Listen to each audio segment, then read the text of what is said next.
My first hack would be to have fun. And that seems like really generic, but if you're having fun, then other people will have fun too.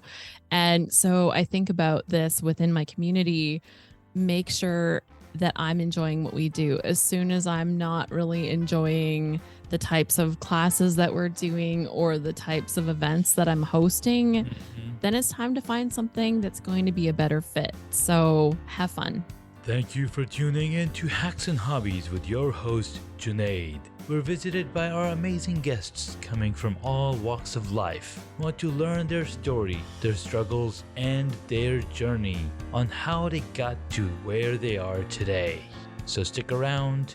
In this episode, we had a fantastic conversation with Alice, a passionate scrapbooker who transformed her love for preserving memories into a thriving business. Alice shares her journey, starting with scrapbooking as a hobby and eventually turning it into a profitable venture. We dive into the importance of knowing your why when pursuing a hobby and how finding your community can elevate your experience.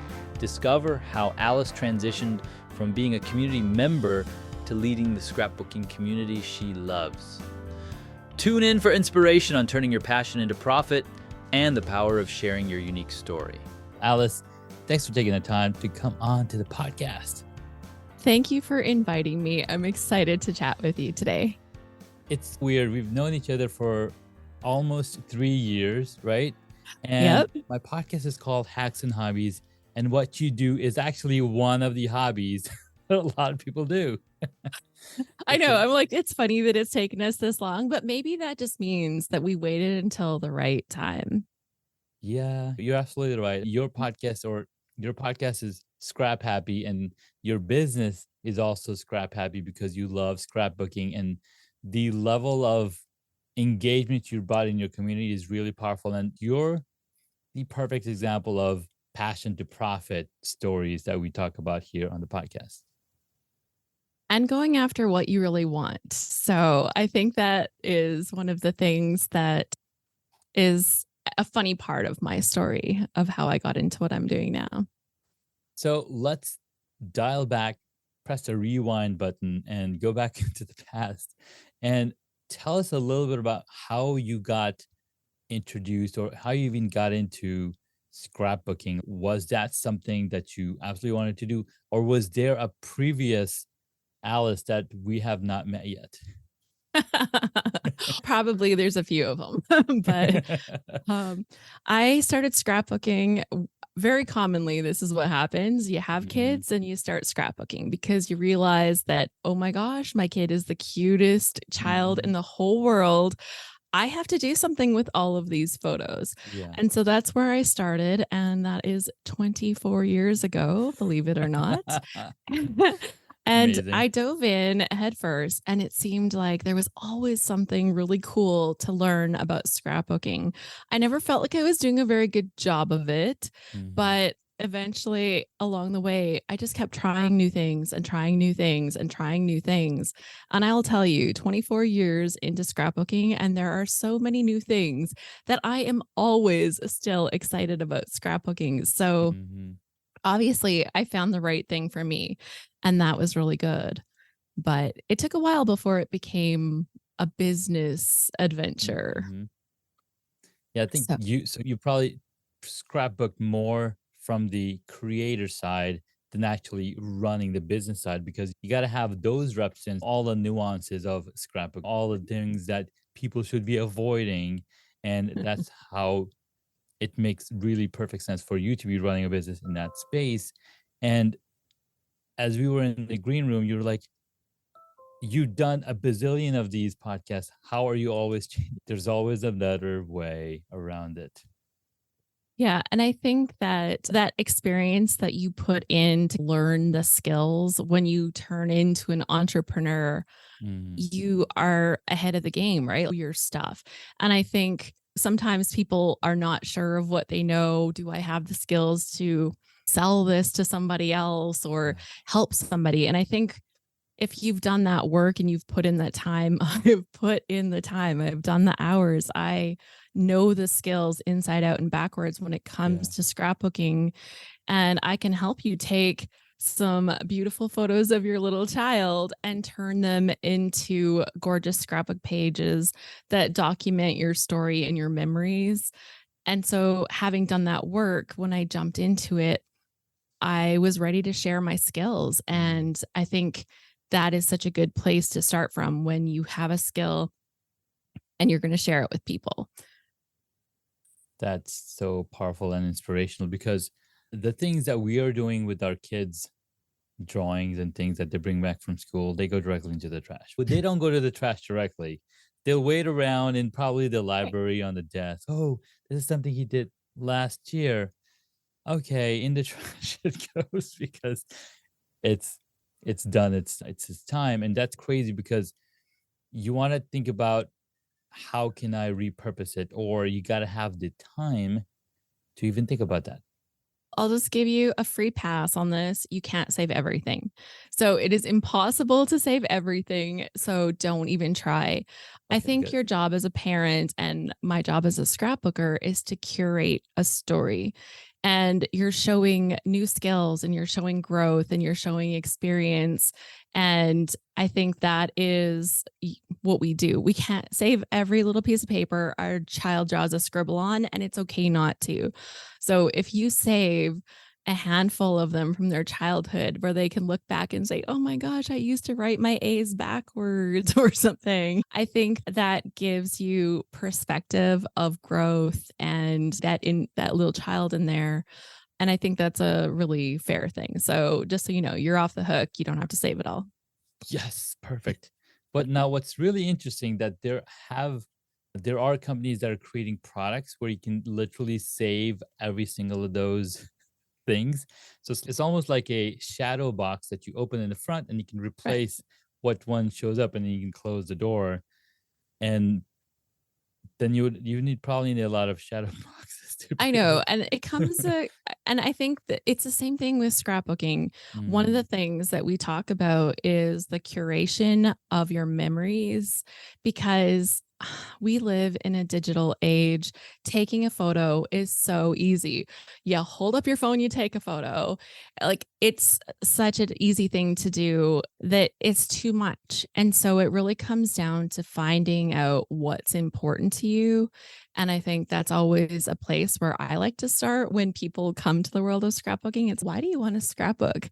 And if it's because I have these great photos, that's a really good place to start, right? You have great photos. That's something awesome to work with.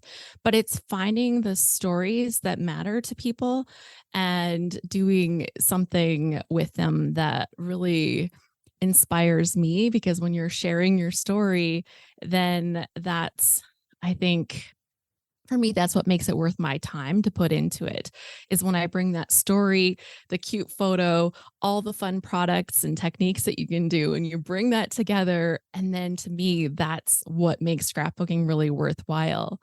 And I think knowing your why, knowing what you're getting into it for is a really great place for anybody to start with, whether it's scrapbooking or some other hobby, right? I know you talk to a lot of people about a lot of different hobbies, and knowing why you want to do it, I think, is a good step.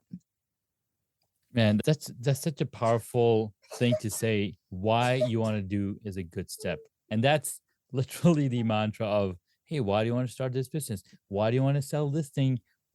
Who's that going to be? Like there's a lot of why questions. So even when you're starting a new hobby, there's got to be a strong enough why to have that passion piece built into it. Mhm. So I became a member of the Scrap Happy community. I actually didn't start the community that I run now.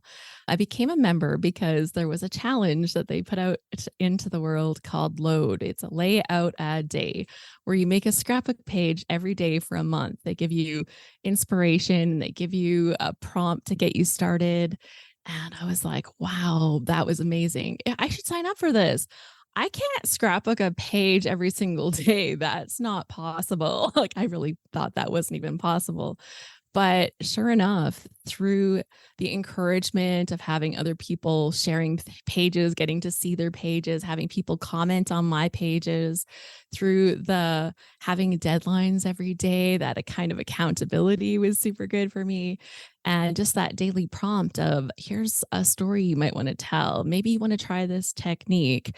That was really a great spot. And then right from that challenge, I hopped into the community and it was like I found my people, right? It was like, oh, Yeah, we yeah. all speak the same language. And I think we all Yes. know that feeling. Oh, you're 100% right. When you find your people, you don't no longer have to filter your language to explain to them what you're talking about because they know the language, I know the language, and you guys can get along. And the same thing happened with me with beekeeping. I had to go join a community to understand all the lingo and what they're talking about and be able to get into beekeeping myself. Or same for cycling. The first bike that I picked up was really cheap, but it was the wrong kind of bike. I didn't know how to ride it the first time, and I fell twice. So you gotta know the right people. You gotta know the right lingo if you want to pick up a hobby, and that's a really awesome story. Mhm. And so from there, I was a member of the community for several years. And once our leader of the community, her name was Lane, and she said, I don't have space. I don't have time. I can't do this anymore. And it was crushing to hear because these were my people now. This was my family online. And I was heartbroken to hear that. But I also felt this thing inside me. Like, I need to be running this. This is the perfect fit for who I am and what I want to do because I feel that this message about documenting our stories was so powerful to me. And I felt that scrapbooking, it gets poo-pooed sometimes as just that little crafty thing that you do. But I feel that in sharing our stories, there's so much more importance to it. And here I was with the people that understand.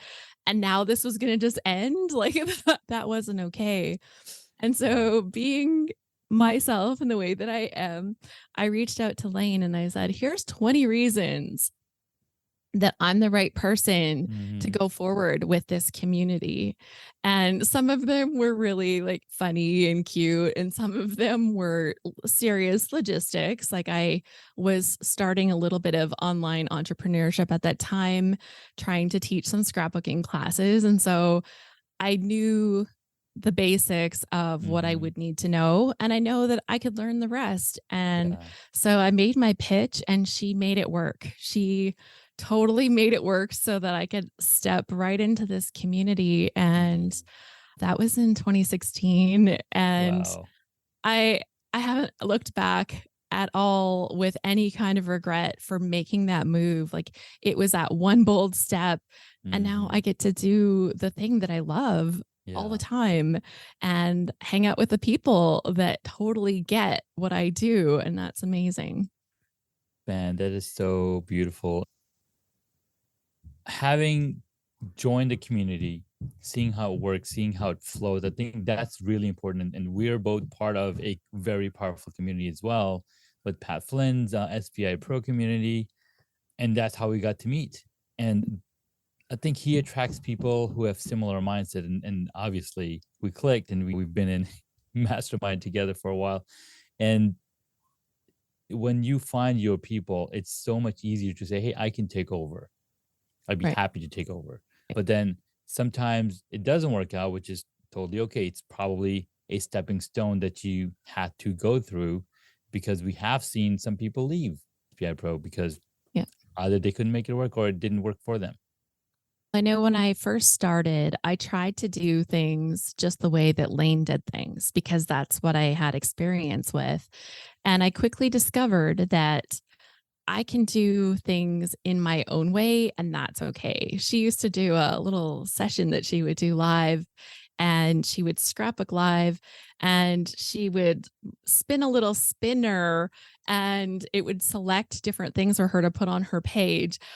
I tried doing that, I think twice, and I'm like, this is not going to happen. I can't scrapbook that fast, or I couldn't at the time, but also just that chaos random of it, that wasn't the way I thought about scrapbooking. And it wasn't the way I wanted to approach my scrapbooking. It just didn't fit for me.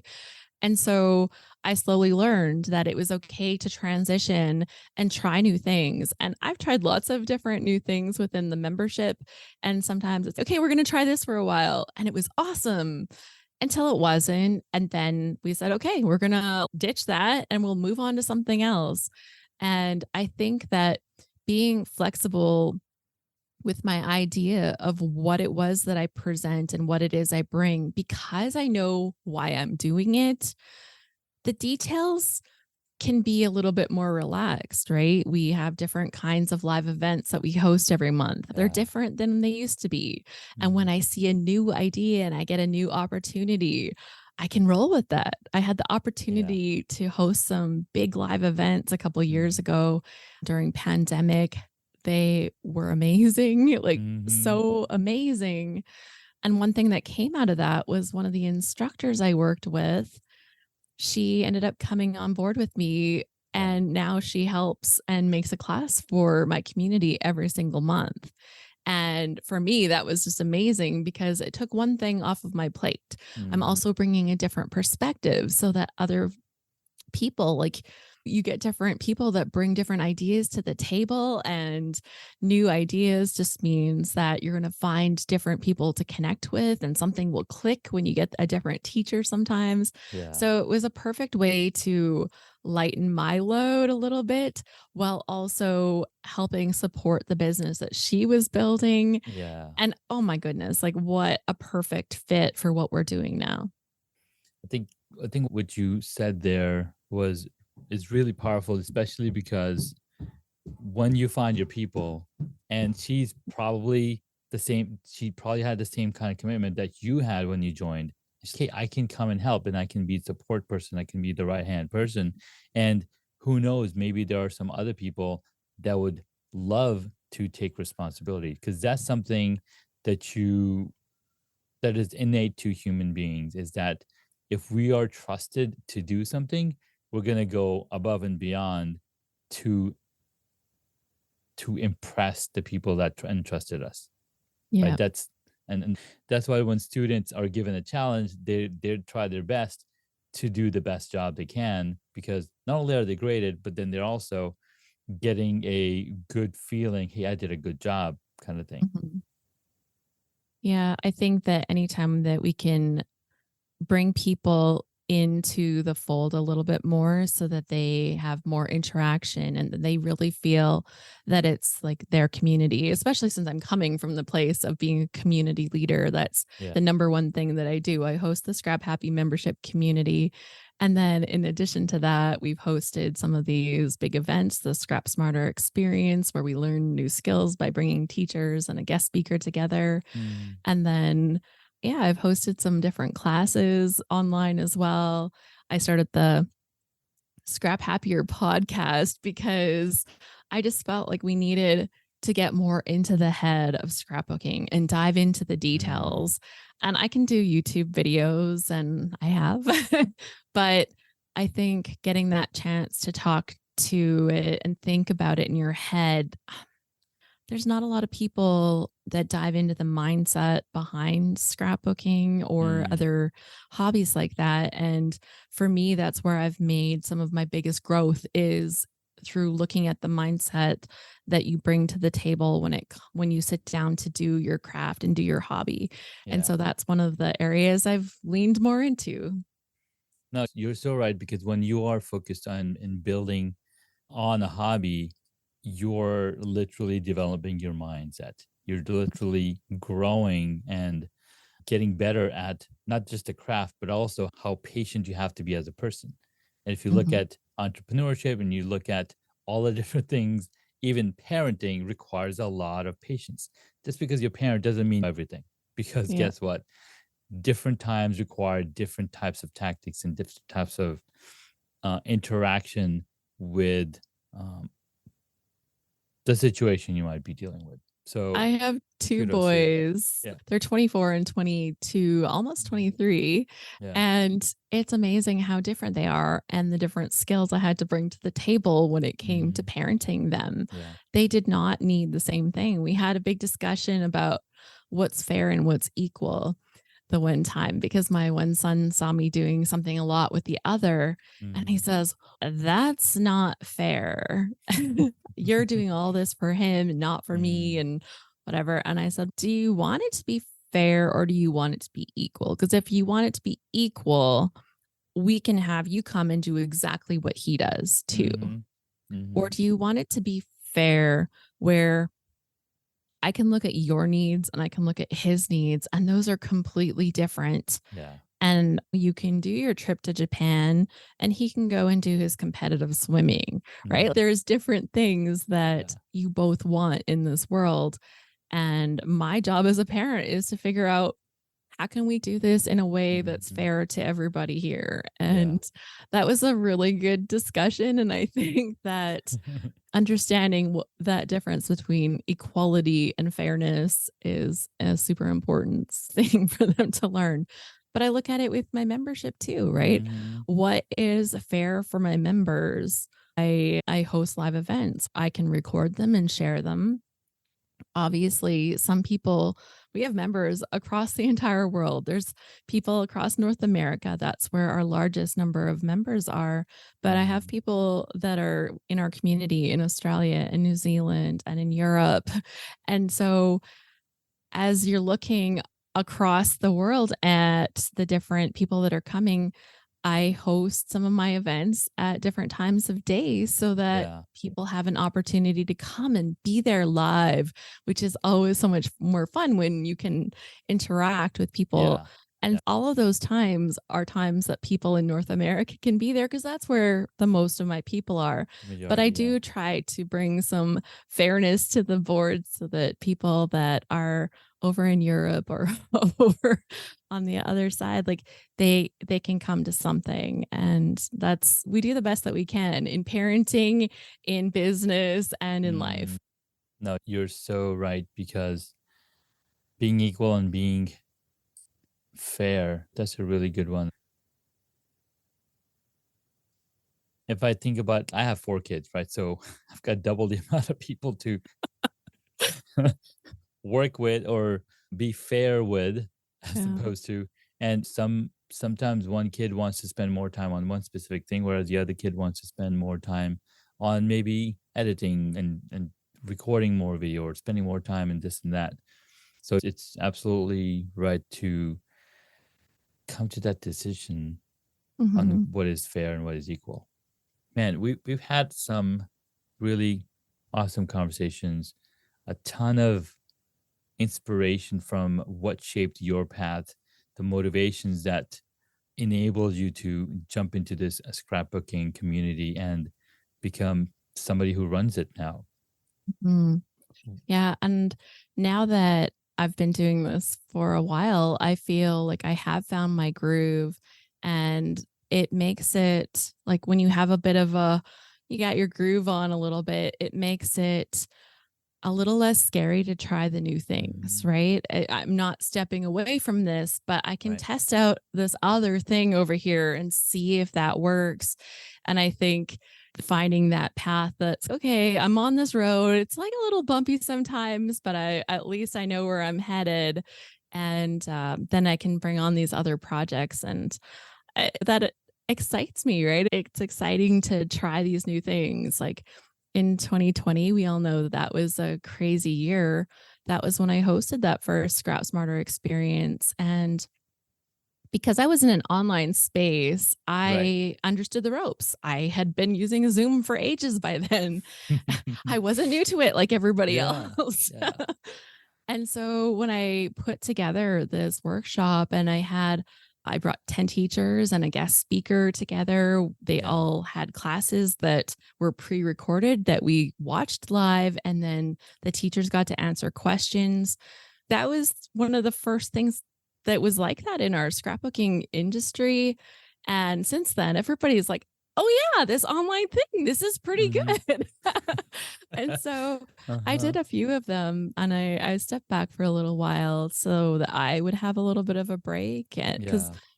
for me, if I'm having fun and I'm feeling energized by the stuff that I'm doing, then Yeah. I'm on the right path. But as soon as I feel like I have to do something or, oh, I Mm, should do this, yeah. I've lost some of that element of fun. And it's really about finding my way back to what's fun for me. No, I love that so much. And one of the things that I was thinking about was, how does the community help somebody struggling through, let's say, hey, they come in because now we're family, now you're family, and people might be going through different kind of moods and different kind of energy levels. How does the community help support people that are part of it? I think part of it is like, how are you showing up yourself? Right. And scrapbooking is a very personal adventure. Like we make pages about our life, and within our Mm, community, we're sharing those pages. And I always remind people like, you don't have to share photos that you don't want to have online. You don't have yeah. to, you can blur things out, you can cover things up when you're sharing stuff. But we share a lot of our personal lives through our scrapbook pages. So when we do our big challenges, we do the load challenges 3 times a Hmm. year. And we scrapbook every day for a month. When you're seeing people's pages posted every day, you get to know the members. When you hang out Mm, in our online like live events, you get to yeah. know the different members. Like I never think of them like members. I always think of them like my friends because they Yeah. literally have become my friends. We actually usually do a reunion where we do a get together every year, which we haven't had a chance to do since 2019. But Yeah. next Yeah. year is our year. We'll be back with our reunions. Nice. And it's my friends, right? That's getting together with my friends. And when people are struggling, people notice when you're not there. Yeah. So you They're like, get hey, the where's little that person? DMs, hey, I didn't see your pages. Are you making pages? And Hmm. having those people that get it, right? That have also been down the road and you've seen it. Yeah. You've seen it in their pages. You see the successes, but we talk a lot about incorporating some of the real stories into our life. And I think that's the difference between looking in the community versus looking at scrapbook pages that get posted on, say, Instagram or something. Yeah. When you look on Instagram, you're seeing pages made by designers that have access to all of the beautiful supplies within our community, Hmm. pages made by real people Yeah. that have limited supplies sometimes, that don't have all of the pretty things. They can't spend Mm, 8 hours working on a page. They sit right. down, they make a page, they've got an hour here, maybe they have half an hour here. Like maybe they did it over 10 minutes, 10 minutes, 10 minutes when they could grab it. And those pages sometimes look different. Sometimes like they're super beautiful and designery, but seeing the realness of what we can share with each other when we're inside that community, I think for me, that's where the magic is. So when we host our load events, I always get my members to be the featured designers. I could Nice. reach out to some of our scrapbooking celebrities, right? I could reach out to Sure. Yeah. people and have specially designed by professional layout shared. But there's nothing as good as seeing the realness of the pages and seeing the pictures that maybe aren't perfect. Because when something Yeah. is going on a design page, they have professional photos that are edited, they have all those supplies, they have everything, Yeah. and they had all the time in the world to work on it. But when it's you and me, oh, look, my picture's kind of blurry. I took this one half in the dark. Oh, my child was moving. They're Hmm. blinking in this one. We work with the best that we have, It, but at the same time, sometimes it doesn't have to be perfect to be really good. yeah. And I know I've made a lot of pages that are really good, even though somebody looking at it would be like, why would she use that photo? Hmm. Or her It's colors are a little off on there, but yeah. It it's kind of real. it's almost like it tells a story, and that's what you're trying to capture. Hey, in the Mhm. moment, this is what happened.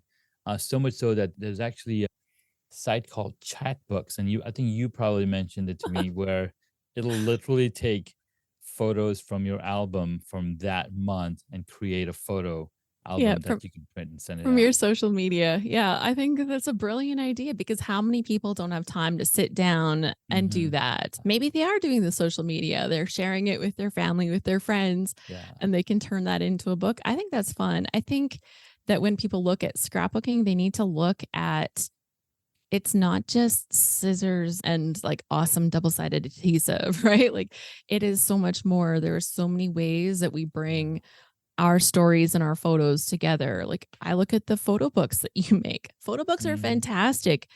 That's scrapbooking to me. I look at all of my friends that are doing the digital scrapbooking. They don't touch paper. They're Hmm. fine with that. They're Yeah. doing everything on their computer. With our community, because we're not just doing that one thing, it's open for everybody to come and you Yeah. scrapbook in the way that works for you. And there are a lot of ways to scrapbook. So Oh my we get God. to I talk love about that. all of it, and it's great. And this is so powerful. Thank you so much for sharing your journey and how scrapbooking has fulfilled your life. And Mhm. basically, you've been able to find the thing that lights you up and you're able to help others do exactly the same.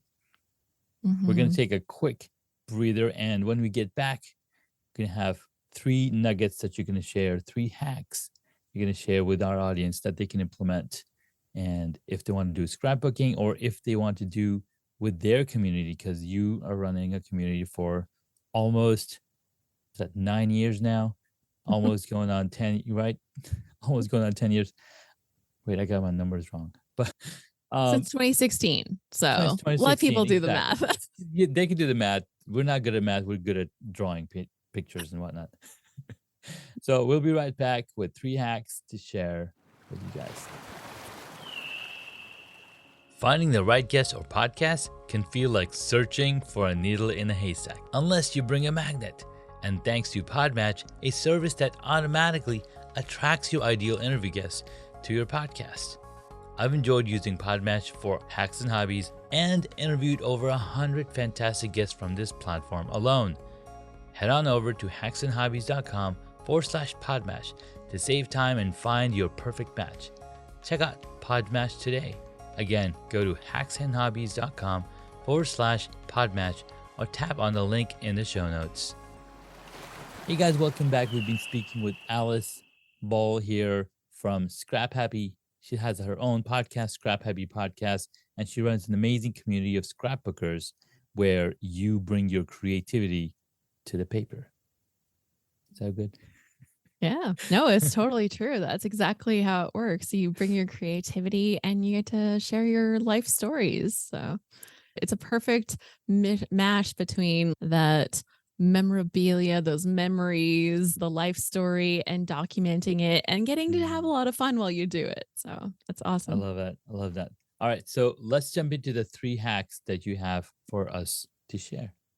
Okay, I had to think about this, but actually it came really easy. My first hack would be to have fun. And that seems like really generic, but if you're having fun, then other people will have fun too.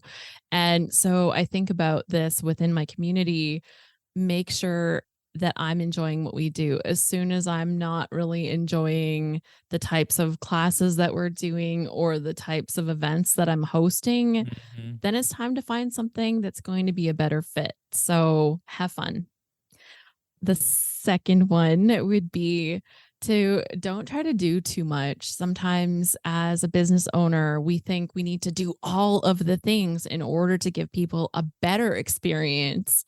And too many things is often not better because I look at, for an example, within my community, if I have too many events and people feel like they're missing out on it because they can't keep up on things, then they're more likely to let their membership wash out because it's too much and they feel like they're missing too much of it.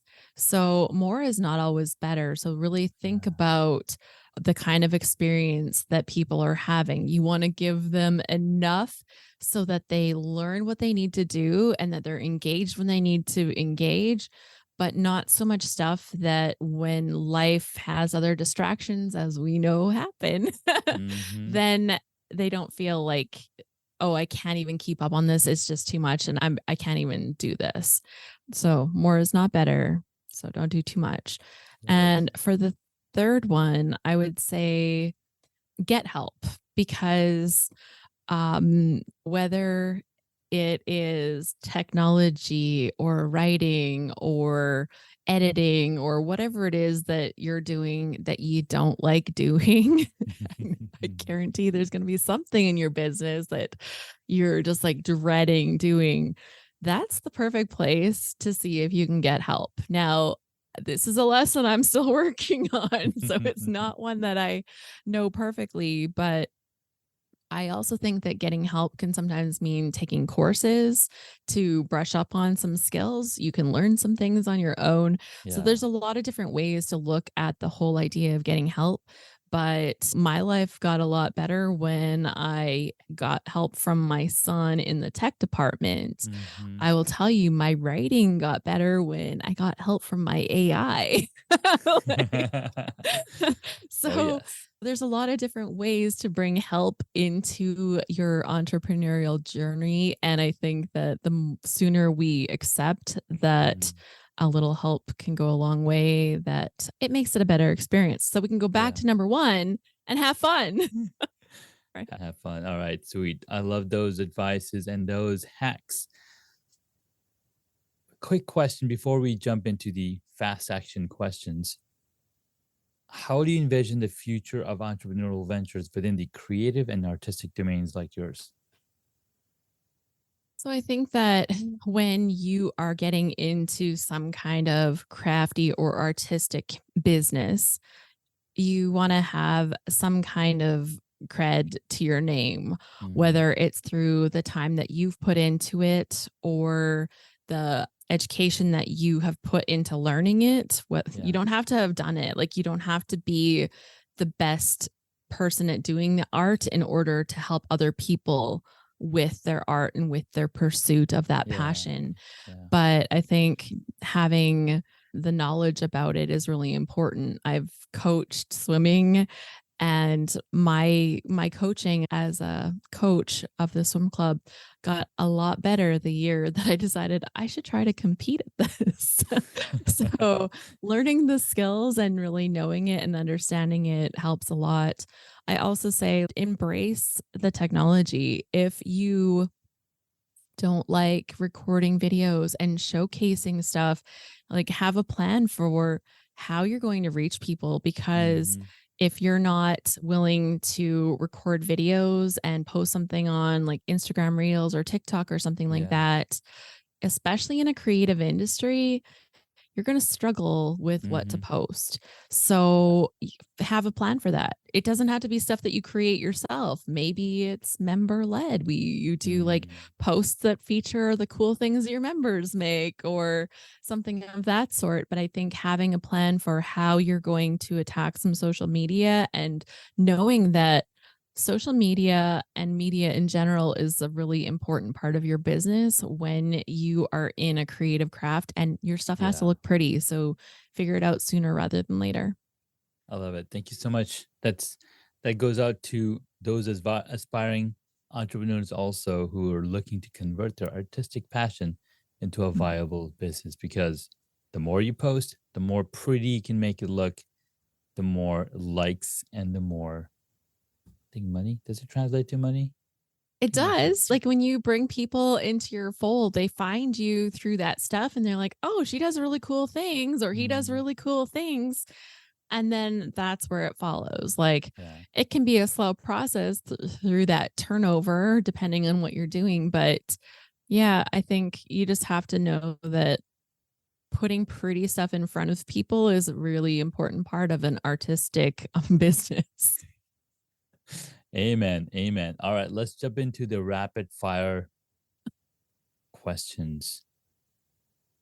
I still haven't come up with a name for that segment yet, but let's do it. Number one, it's gonna be a funny question because you're living it. What is the one hobby that you wish you got into it? Okay. So I know that your first hobby that you started you on your podcast journey was beekeeping. And I Hmm. will tell you, I love watching the videos of the beekeeper people on YouTube and Instagram Reels and TikTok Reels. Hmm. And I tell you, part of me was like, "Oh, I would love to do beekeeping." But I will tell you, I am pretty terrified of bugs and bees in particular. Like, I know they say they're not out to get you, but I have years of negative programming when it comes to Hmm. bugs. As much as I would love to go out there and be that person that saves the bees, that's probably not going to be me. No, you're right. Beekeeping was something that got me started on this journey, and it's a part of me because it's something that I can answer a question about pretty quickly. And would I go back to actively beekeeping? That's a question for another episode. Next up, what did you want to be when you were a child? So there is a few stages in life, and of course, I made a scrapbook page about that. So Mhm. when I was really little, I wanted to be a ballerina on ice because I didn't know the word for figure skater. And the worst part is, Nice. I live in Canada, but I'm a terrible skater. So don't tell, I might get kicked out. Like, and then I wanted to be a lawyer, no, a dentist, and later a lawyer, and then a teacher. The passion has changed, but yeah, the funnest was a figure skater, but a ballerina on ice. That's really interesting because from ballerina on ice to lawyer, what did you say? Dentist, I think, was Dentist, next. Yeah, and then the lawyer, and then a teacher. And teacher. guess what? You are a teacher because you're I teaching I do. scrapbooking. And I'm so happy to not be in a school. I don't mind working with kids. That's how I got Mhm. into swim coaching, but I really love the perspective that I get working with adults in the scrapbooking industry, and Yeah. I just really feel like I have found my niche. It's been good. They're so much more attentive, right, than kids. Sometimes. Sometimes. Well, I have firsthand They're a lot more experience. nervous. They're a lot more Yeah. nervous. So here's Yeah. a really weird aside. I know this is interrupting the questions, but kids are willing to try things. Mhm. And I've taught scrapbooking classes for kids, and they're just like in and they'll do their own thing. When you teach a class with adults, they do exactly what you did. Most of them, like 95, probably more, do Well, exactly what you teach. And so mm, it's such a different perspective. At some point in our life, we learn to not experiment and to not try. We're yeah. scared of failure.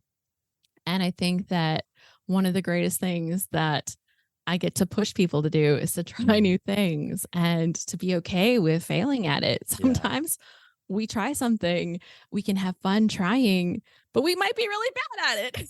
Yeah. And that's okay. You're so right. Failure is so important for learning and for growing. And just today, I taught the class and I had assigned them a homework earlier this week. I'm like, hey, do some brainstorming sessions, come up with ideas, blah, blah, blah. And of the 20 students, 11 submitted their work and I read through them. I was like, some people wrote it by themselves, some people didn't. Like, okay, at least they're using the new technology, which is good. So I started a class with, okay, who knows about ChatGPT? And a ton of people went up. One goes like, I don't use it at all. I don't cheat. I'm like, it's not cheating. It's not cheating. It's research. Literally, it is research, right? And I told them that you need to use the technology that you have given the right way. Ask it the right questions so you get the right information back. It's really interesting because I told them entrepreneurs who are successful don't follow the rules that the teacher told them to do. Like, I embrace the AI, and I think that we should encourage kids. If this is mhm, the tool that we have now, I look at when I was a kid, we were yeah, told, oh, you have to learn how to do math in your head because you're never going to have a calculator in your pocket. Liar pants on liar, fire. liar. Like, we all have a phone now. We have a A calculator in scientific our calculator pocket. in our pockets. Yeah. And so learning how to work with the tools that we have, I think is so important. Yeah. an AI is a tool, which means that teachers need to be more creative about Mhm. testing kids, because what's more important is having knowledge or having tools to use the things that are available, having those Right. skills to use what's available to you. That to 100%. me is way more important, but that's a I whole nother conversation. absolutely agree, and that is definitely another conversation. Next question. What is your favorite movie or TV show? Okay, I have about 10 that make the hit list, but my number one that I'm going to go with today is Willy Wonka and the Chocolate Factory. Now, I'm talking Oh, about the that's such old a good one, one. not the Charlie and Chocolate Factory, the one with Sure. Gene Wilder. Mhm. I love that show so much. It has that scary boat scene, but the magic of when they walk into the room and it's Mhm. got the chocolate river and all the candy everywhere and the kids go, and I love that movie so much. So there we go. There we go. And what movie would you choose if you got to play a character in it? I would want to be in that movie. Yes. And totally, I like to think I'm not a Veruca Salt, but I might have some Veruca Salt tendencies. So let me be Veruca. Just let me be. I'll be so bossy and pushy. Like I'm in. That's right. I love it. All right, next up, who is your favorite superhero? Oh, this is a really hard question. I don't This know is the that I one your have son grilled you on? my son. Okay, we had a battle over what the best superhero power is. He says the best one is teleportation, but Mhm. actually, and that's a good one. He has a very good argument That's a as pretty why good that's one. the best. But honestly, I would take mind control because mind control could outperform teleportation. So my superhero power would be mind control. But I have to tell you, I have a pretty soft spot for, oh, am I allowed to say this? I love the girl from Kick Ass. Is that a bad word? Am I allowed to say it? No, I think you're fine. I think it's the name of a movie that I love her, just the determination and like Mhm. that I don't give up power. And if I was looking at the Marvel universe, I have to say I love Drax the Destroyer. His ability to not understand any kind of sarcasm or jokes or anything is hilarious to me. And yeah, I love him. I think he's made a really good career out of being in that movie to now film and now star in other movies so Yeah. well. He's done a really good job.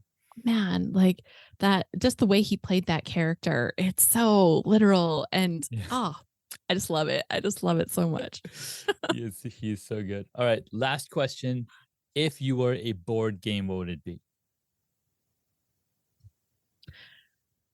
I guess Monopoly because I love playing it so much as a Mhm. kid. But am I a board? No, I would say I'm technically not a Monopoly because Monopoly has a lot of rules that you Sure. follow.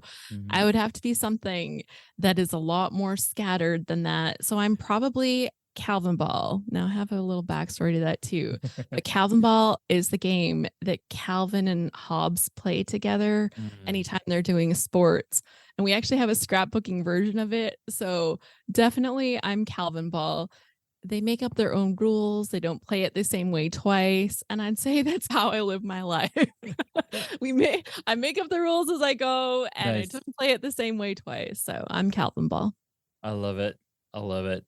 Thank you so much, Alice, for coming on to the show. This was a nice journey down the rabbit hole. See what I did Hey, there? so my first website was called Scrapbook Wonderland for the whole Alice in Wonderland thing. Not even kidding. You didn't know that. I love No, it. I know, right? Awesome. Entrepreneurs listening to the podcast, they can find you. So my website is called scraphappy.org. And that is where you can find me. If you're looking to connect with me online, head over to Instagram because I love Instagram with Yes. passion. So I'm at Alice Boll. The same thing, I think, on TikTok as well. But I'm on Instagram more. Let's be real. Instagram is where it's at. They've got everything now. They've got everything. Yeah. And then if you'd like to listen to the podcast, it's called the Scrap Happier Podcast, and you can find it in pretty much all of the podcast players. I love it. Thank you so much, Alice. We will catch you in the next episode. Awesome. Thanks, Junaid. Thank you. Thank you for listening to this Hacks and Hobbies episode. Junaid would love to hear from you, so please leave a rating or a review on Apple Podcasts. Visit hacksandhobbies.com to find additional information on the guest today, as well as the show notes.